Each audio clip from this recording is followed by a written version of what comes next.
Hi, so my name is Mandela Ncube. Welcome back again to Insight Med Health Trust Education.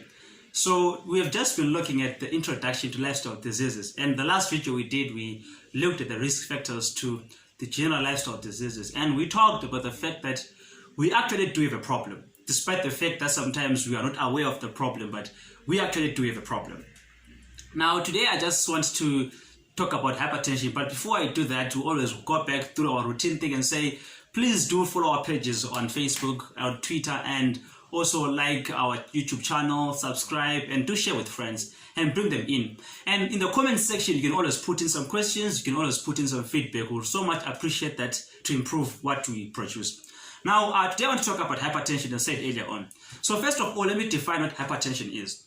So for you to understand hypertension, you just have to have a general understanding of the physiology and anatomy of how the cardiovascular system works. So the cardiovascular system is a system in the body which includes your heart and your blood vessels. So what does it do? Basically, your heart pumps blood, and then the blood vessels, they conduct the blood throughout the body, and they comes back to the heart again, and it is pumped.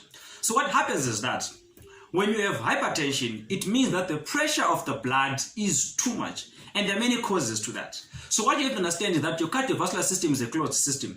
So what it means is that your blood doesn't have a point of entry or point of exit. It has to be controlled by the body. So the body has got mechanisms. Sometimes it can increase the diameter of the blood vessels, sometimes it can slow down your heart, or sometimes it can reduce your blood volume by removing water from your blood. So basically, those are the main mechanisms. So if there is a miscontrol of those mechanisms, or there is some disturbance, then that is when you have hypertension. So now, hypertension usually is a silent killer. There are no marked symptoms for you to see, Actually, it's a silent killer, there are no symptoms generally, and you only find out when you go to the clinic, you visit your doctor, or sometimes when you actually have an event that leads you to suspect it was hypertensive, or sometimes your doctor diagnoses you that you now have a complication of hypertension without even knowing you had hypertension. So it happens. So let me talk about the risk factors. What kind of factors make you at higher risk of getting hypertension?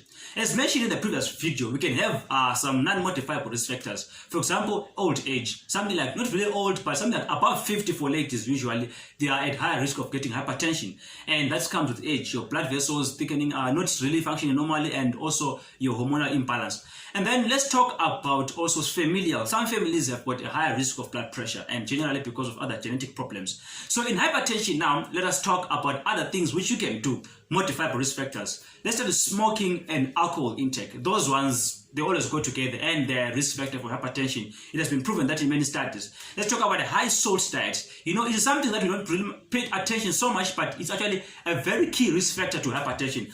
That is a high salt diet. Let's talk about a fatty diet and also a lack of exercise. Those two, they go together. High fatty diet closes your blood vessels and leads you to have hypertension, and actually complicates even hypertension in many other heart problems. Then let us talk about a diet which is low in fiber, low in vegetables, low in fruits. Usually this goes together with a high salt diet. If a high salt diet with low fruits, low vegetables, and low fiber, you really have a very big problem. So there are many other risk factors we talk about. Things like overweight, things like mental stress, all those things lead you to have a higher risk of hypertension. They may not primarily be the cause of hypertension, but they increase the risk of you getting hypertension. And then before we talked about the fact that we have two types of hypertension, primary and secondary. So in primary hypertension, this is whereby we do not know the exact cause. And usually this is in 90% of people. So a large number of people have hypertension, and we don't know why, but we suspect the risk factor. So what a doctor does is he talks to you, he screens for any risk factor, and then he tries to deal with that risk factor, and also gives you medication. So what does medication do?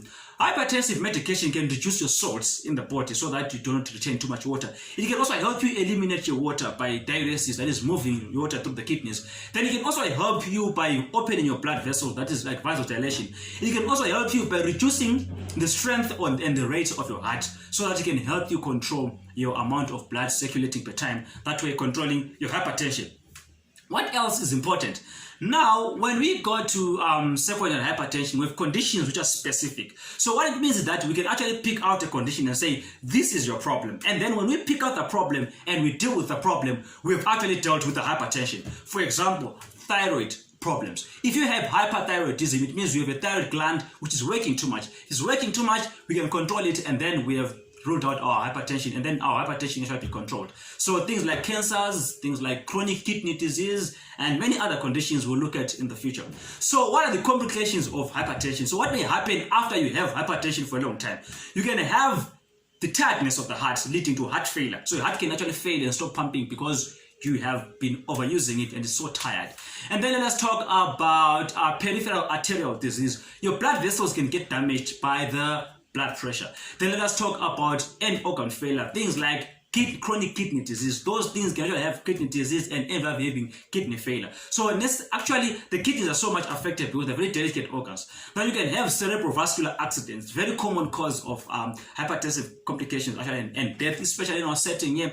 And it happens, it is so silent. Sometimes people don't know they have hypertension and then they have a stroke. Then that's when they know that they had hypertension and they had an ischemic stroke and things really went bad. Usually hemorrhagic, ischemic, many things can happen because of hypertension. And then you can also have ischemic heart disease, myocardial infarction, because of what? Of hypertension. Heart attacks, that's what we know most of these things as. Your heart just goes quiet and you have an ischemic heart attack and things happen so badly. So all those things can happen in a silent way. So what you need to understand is that the complications of hypertension come in a way that you will not be working. It's a silent killer. But as long as if you've understood the cause of hypertension, the risk factors, and you understand how to be a responsible person. So your duty now becomes to how can you modify the risk factors? And if you know the specific, how can you deal with it? So now in our hypertension series, we're going to be looking at hypertension from the causes to the complications, and we're going to pick out each risk factor and we're going to deal with it together so that we can improve. Until we meet then, can you please be a responsible person? And I'll say this to you.